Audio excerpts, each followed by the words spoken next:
او نور خدای مې دې اوس خیرات را باندې کوي خدای مې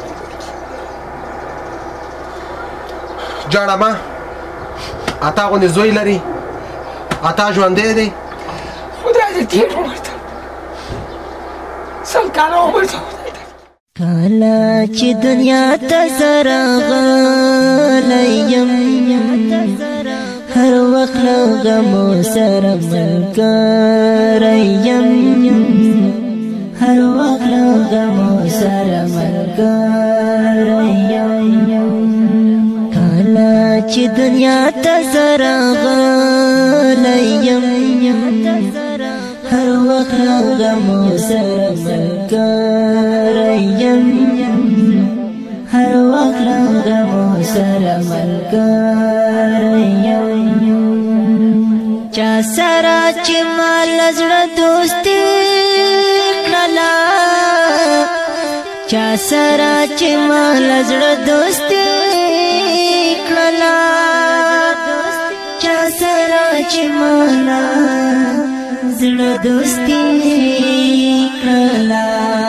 اوس یې له خپل ځان څخه شړلی یم هر وخت له غمو سره ملګری یم کله چې دنیا ته زه راغلی یم هر وخت له غمو سره ملګری یم هر وخت له غمو سره ملګری یم ما هیڅ وفادار خلک ونه لیدل ما هیڅ وفادار خلک ونه لیدل ما هیڅ وفادار خلک ونه لیدل ځان سره یوازې ګرځېدلی یم هر وخت له غمو سره ملګری یم کله چې دنیا ته زه راغلی یم هر وخت له غمو سره ملګری یم هر وخت له غمو سره ملګری یم مینه مې یو چا سره له زړه وتل مینه مې یو چا سره له زړه وتل مینه مې یو چا سره له زړه وتل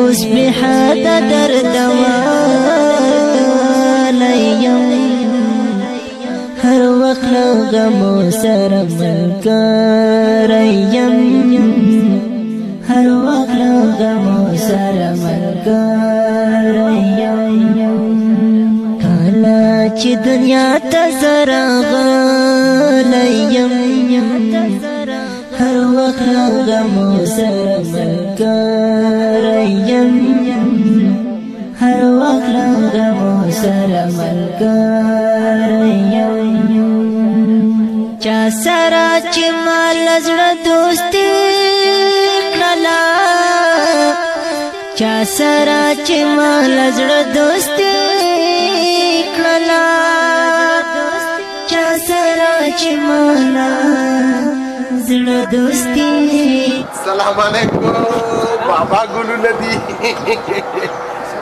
کله په یو ځای کډه ګرځي کله په بل ځای کډه ګرځي هر وخت له غمو سره ملګری یم کله چې الله دې زموږ امین امین دا حال زما خدای او تا ته حال کوم معلوم پردی وطن یې پردی کور دی وځه اوس راشه زما دا جونګړه وګوره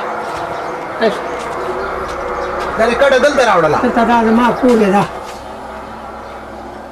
د دې کرا ورکې کم داسې نو همداسې الله په نامې راکړي همدلته ته پاتې کېږي هغه د ولي ووتې هغه دی نه خو ویستله زمونږ دا کور جوړوم څه په مخه دی ښه زه اول هلته لاړم ستاسو پخواني کور ته هغلته ویلې دې نه کډه ویوړه لاړو مالې ولې وایي دې نه وشړلو شاباسي ویشړلم نو دا دې په سختۍ پیدا کړو ډېره ډېر په سختۍ نو الله دې هغه دنیا ښایسته کړه. امین. تاسو سره ټول مسلمانان دا زما ژوند دی، دا زما موت اوس په دغه کې معلوم شي، اوس بیا وګورئ دا بیا هلته ویسه ورته دغه ژوند دی.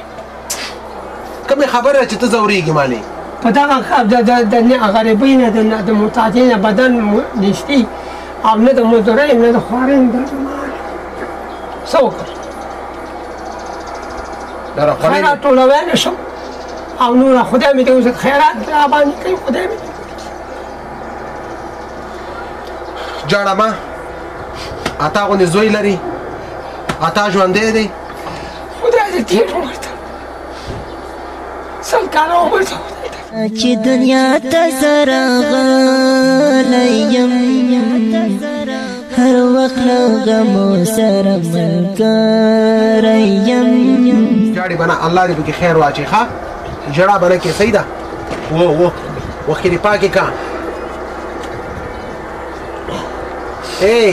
دوه ورځې ژوند دی، دا څه مرداره دنیا ده. هغه دنیا ښه دی چې شته. الله دې موږ او تاسو ته راکړي. امین امین. ټول مسلمانان. دا خولۍ دیواله راځه، جاړه مه سودا راکته کړو. راځه راځه راځه راځه راځه. په دې حال هم شکر وباسه. او سودا راکته کو بیا انشاءالله هغې دنیا کې نه دي. موږ او تاسو ښایسته بلډینګونه جوړ کړي دي، د رسول الله سلام سره خوا کې، د حضرت محمد صلی الله علیه وسلم سره خوا کې همسایهګانې وو. دا عمر دی تېر شو، موږ او تاسو به ګاونډیان یو هلته. په دې به شکر وباسو. اوس یې له خپل ځان څخه خشړلی یم، هر وخت له غمو سره ملګری یم. کله چې دنیا ته زه راغلی یم، هر وخت له غمو سره ملګری یم، هر وخت له غمو سره ملګری یم. هغه دې ټوله سودا شوله، نوشیجان کوئ، خپل لمونځ دې کوه 5 وخته، خپل عبادت دې کوه، او په هغه حال هم شکر چې هغه موچیتوب دې کولو ډېره سخته ګرمي. بلکل شکر دی. او اوس په داسې حال الله ته لاک لاک شکر وباسه، ستا چې څه رضا ده زما قبوله ده. په دې دنیا ټول مسافر یو، صحیح ده که نه؟ بلکل. او دا دې سودا شوله. ساره یوازې ګرځېدلی. الله پاک پروردګار هم دنیا او آخرت ښایسته کړه. الله پاک دې ډېر عمر درکړي. الله دې ښایسته زندګي درکړي. الله دې خاص ایمان نصیب. امین امین امین. کله چې دنیا ته زه راغلی یم، هر وخت له غمو سره ملګری یم. دا دې سودا شوله، دې په خپله ځای په ځای کوی شي. زیر سره وکړم که دې کوی شي کوی شي. مینه مې یو چا سره له زړه وتل. دا زمونږ او ستاسو سپین ږیری مسلمان بابا دی، بیچاره د غربت شپې ورځ سبا کوي. په دې دنیا ټول مسافر یو، خو د دوی ژوند ډېر سخت دی. د دوی پر موږ حق دی، هره میاشت راځو د دوی پوښتنه کوو. خو بیا هم په تاسو غږ کوم، په ګاونډیانو غږ کوم، په همسایهګانو غږ کوم چې داسې د خوارو د فقیرو پوښتنه وکړئ، دروازه یې ټک ټک کوئ. دا د الله تعالی بندګان دي. موږ او تاسو چې الله بخي د الله د بندګانو سره مرسته او کومک وکړو. الحمدلله د دې سودا وشوله. دا وه د نن ورځې خپرونه د بابا سره. تر بلې خپرونې ستاسو په درانه خدمت کې حاضرېږم. ښه وخت. د الله په زړه دوستي کړله، اوس یې له خپل ځان څخه شړلی یم، هر وخت له غمو سره ملګری یم. کله چې دنیا ته زه راغلی یم، هر وخت له غمو سره ملګری یم، هر وخت له غمو سره ملګری یم. ما هیڅ وفادار خلک